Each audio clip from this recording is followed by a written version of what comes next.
Assalamualaikum warahmatullahi wabarakatuh. Salam sejahtera bagi kita semua. Perkenalkan, nama saya Indra Wiratama dengan NIM 25020102024. Pada kesempatan kali ini, saya akan memaparkan jawaban ujian tengah semester untuk mata kuliah Manajemen Risiko yang diampu oleh Ibu Melinda Putri Nur Ahmadi. Lalu topik analisis yang saya angkat adalah analisis manajemen risiko pada industri perkebunan kelapa sawit dengan studi kasus pada PT Nabire Baru.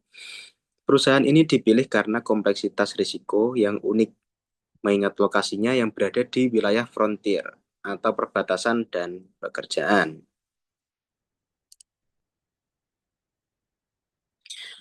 Mari kita masuk ke profil singkat objek studi PT Nabire Baru.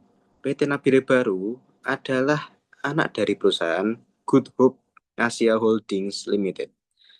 Perusahaan ini beroperasi di distrik Yaur dan Yaro, Kabupaten Nabire, Papua Tengah. Mengapa saya memilih perusahaan ini?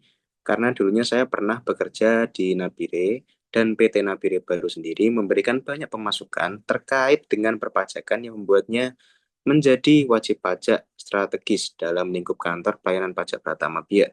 Selain itu, perusahaan ini beroperasi di Papua Tengah dan membawa tantangan tersendiri dalam melakukan kegiatan usaha.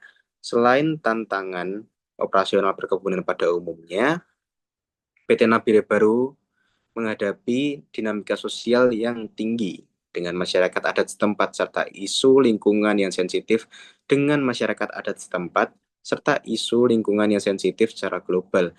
Ini menjadikan PT Nabire Baru adalah studi kasus yang sangat relevan untuk penerapan manajemen risiko yang komprehensif. Berikut ada peta lokasi dari PT Nabire Baru yang terletak di Kabupaten Nabire, Papua Tengah. Lalu kita masuk ke dalam ruang lingkupnya. Berdasarkan analisis saya, ruang lingkup manajemen risiko di PT Nabire Baru harus dilihat secara holistik, mencakup 3 area utama. Yang pertama yaitu risiko operasional hulu atau on-farm, yaitu segala risiko yang berkaitan dengan teknis agronomi di kebun. Yang kedua, ada risiko sosial dan lisensi operasi. Ini yang paling krusial, yaitu bagaimana perusahaan mereka mengelola hubungan dengan pemilik hak ulayat agar operasional tidak terganggu. Lalu yang ketiga, risiko keberlanjutan atau sustainability. Kepatuhan terhadap standar ISPO dan RSPO ini sangat penting. Mengapa kok penting? Manajemen risiko sangat vital bagi perusahaan ini, bukan hanya untuk mengejar profit, tapi untuk survival atau untuk kelangsungan operasional dari perusahaan PT Nabire Baru. Kegagalan mengelola risiko sosial dapat berujung pada pencabutan izin usaha atau penghentian operasional total oleh masyarakat. Selanjutnya, saya telah mengidentifikasi dan mengklasifikasikan 5 risiko utama yang dihadapi oleh perusahaan. Yang pertama yaitu risiko strategis. Adanya konflik tenurial atau sengketa lahan dengan masyarakat suku Yerisiam Gua. Yang kedua, ada risiko operasional, yaitu gangguan akses logistik akibat banjir musiman yang sering memutus jalan menuju kebun.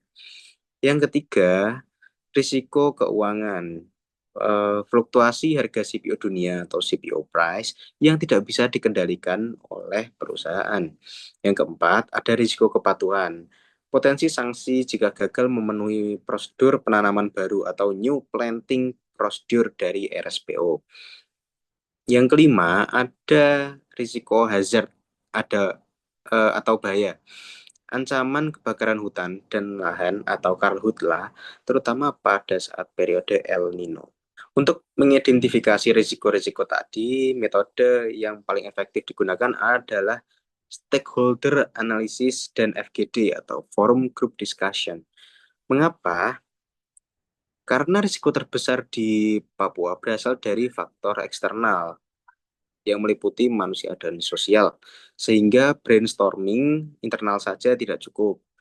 Kita perlu mendengar langsung aspirasi dari tokoh adat dan masyarakat di sekitar lokasi perusahaan. Dari identifikasi tersebut, saya menetapkan dua risiko teratas untuk diukur lebih lanjut.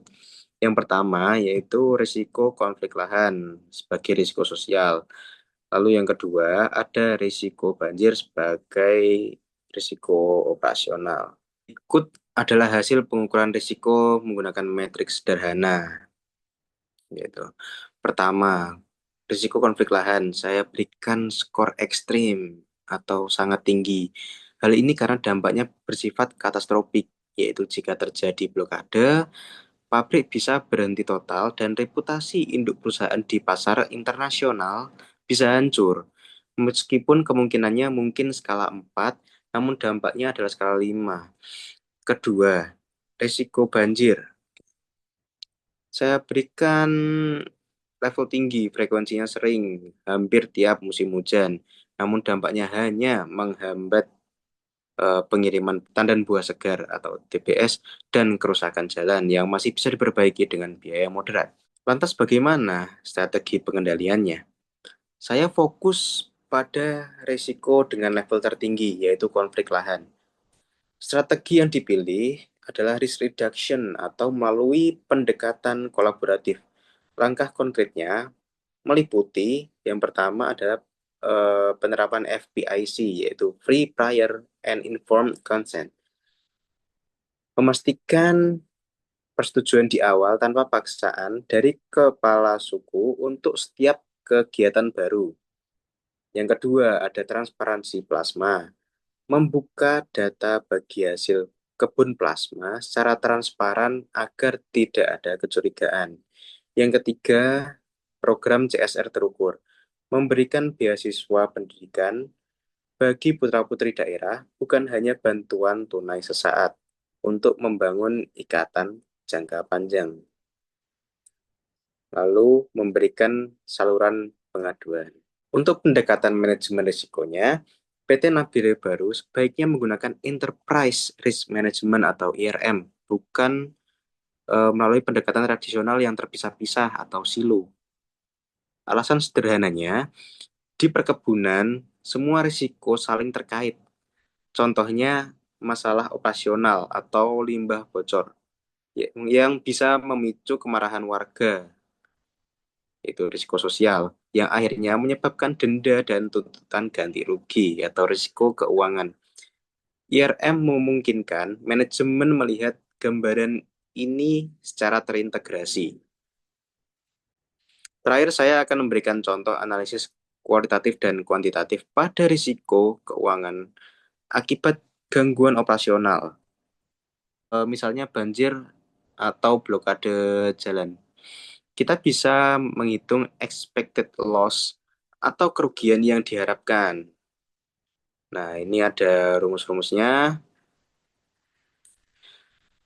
Kita asumsikan produksi harian 500 ton TBS dan buah segar dengan harga 2,5 juta per ton. Jika operasional terhenti selama 5 hari, maka perhitungannya adalah 500 ton dikali 2,5 juta dikali 5 hari. Hasilnya potensi kerugian mencapai 6,25 miliar. Angka kuantitatif ini sangat penting bagi manajemen untuk memutuskan apakah layak kita mengeluarkan 1 miliar untuk perbaikan drainase atau program CSR. Jika risikonya 6 miliar, maka biaya 1 miliar menjadi sangat masuk akal atau cost benefit analysis. Sebagai kesimpulan, PT Nabire Baru beroperasi di lingkungan dengan risiko yang tinggi. Kunci keberhasilannya bukan hanya pada agronomi yang baik, tapi pada kemampuan memitigasi risiko sosial dan menjaga kepatuhan lingkungan. Oke, demikian presentasi UTS Manajemen Risiko dari saya. Semoga analisis ini dapat menjawab seluruh poin yang diminta. Terima kasih atas perhatian Ibu Melinda dan rekan-rekan sekalian. Assalamualaikum warahmatullahi wabarakatuh.